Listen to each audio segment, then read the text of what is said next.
USAID Diaspora profile, we actually see that 225 US-based identified Indian groups are well-resourced. 20 or more have an annual reserve of over $1 million, and another 59 had an annual reserve higher than 200,000.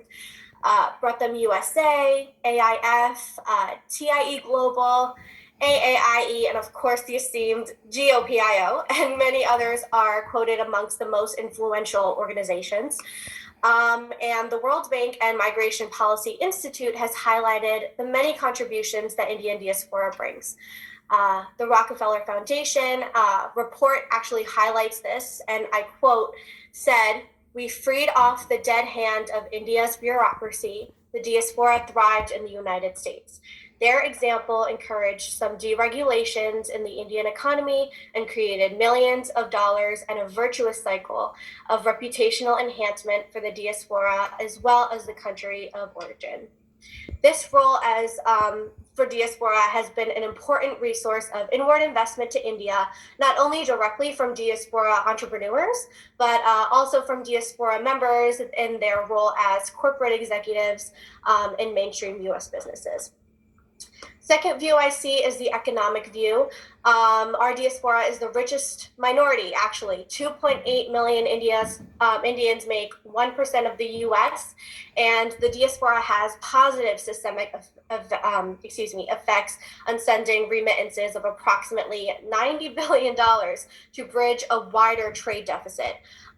We have 60 Indian origin CEOs, and they account for about $1 trillion of revenue. We have the best percentage of employees in Microsoft, NASA, IBM, Intel, just to name a few.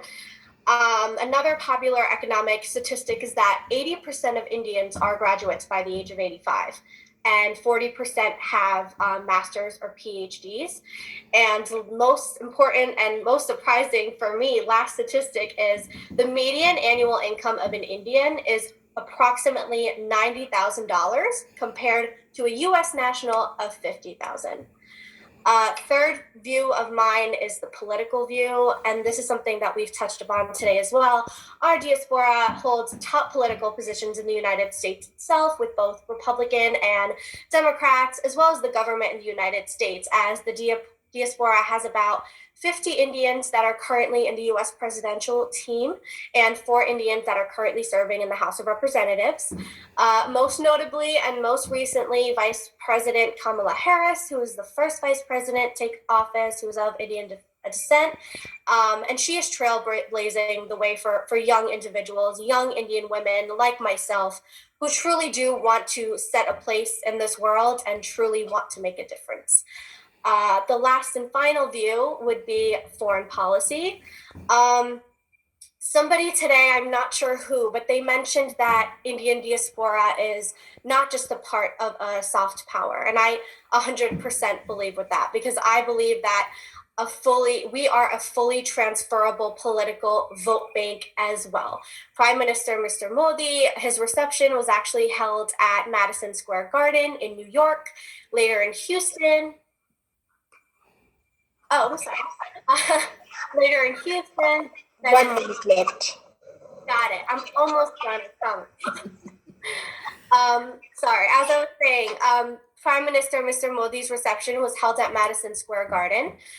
He's also held receptions at Houston, Ahmedabad, and this is done as a way of thanking the Indian American community and diaspora for playing such a huge part in the country's electronic campaign and election funding. The institutionalization of diaspora diplomacy from the US, even the vaccine diplomacy, which is what we're seeing more recently, it's a distinct indication for the fact that India's diaspora community has become considerably more important in recent years. So now that I've kind of described those 4 views of what I believe Indian diaspora has impacted the most, I'm going to share one last view, which is what I believe are the next steps we can implement and grow even further than the Indian diaspora already has, which is what I kind of outlined throughout this presentation. My first idea is that India should formulate a new NRI policy with developed countries that kick back a portion of income tax revenues that collect from Indian diaspora. And the second is that Indian foreign policy should aim to translate partnership to benefit projects in different fields, such as student exchange programs, technology and research, and ventures in pharmaceuticals, medical devices, healthcare,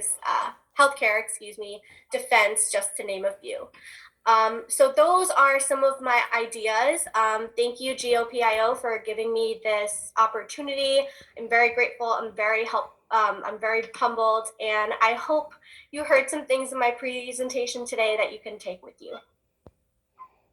Thank you, Alicia. Yes, that was definitely very informative.